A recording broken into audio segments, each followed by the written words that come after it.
আজ আপনাদের বলে দিব কিভাবে খুব কম টাকায় আপনারা ডিসি পার্কে গিয়ে ঘুরে আসতে পারবেন। চট্টগ্রামে যারা আছেন তারাও তো জানেন রিসেন্টলি ডিসি পার্ক অনেক বেশি হাইপে আছে।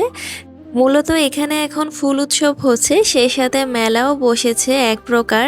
এই স্টলগুলো কিন্তু সেখানেই দিয়েছে, আর প্রত্যেকটা জায়গাতে কিন্তু এরকম স্টেজের মতো করেছে যেখানে ফুল দিয়ে সাজিয়েছে। সেই সাথে কিন্তু আরও অনেক সুন্দর সুন্দর প্লেস আছে এখানের ভেতরে। অর্থাৎ এই একটা জায়গাতে আসলে আপনারা অনেক কিছু দেখতে পারবেন। এবার আপনাদের বলে দিব যারা লোকালে আসবেন তারা এখানে কিভাবে আসবেন।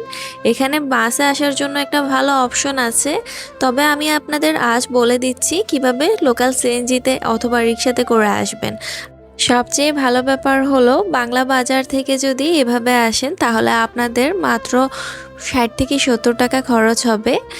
যেহেতু আমরা আজ আমাদের ফ্রেন্ডদের সাথে চলে এসেছি, আজকে আমরা লোকালেই যাব।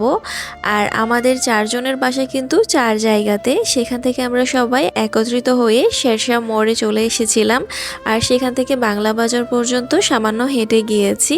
আর বাংলা বাজার থেকে আপনারা বাইপাসের কিছু লোকাল সিএনজি পেয়ে যাবেন। জনপ্রতি 30 টাকা করে ভাড়া নিয়ে নিবে। আর বাইপাস থেকে আপনারা চাইলে হেঁটে হেঁটে ডিসি পার্কে চলে যেতে পারবেন, একদমই কাছে।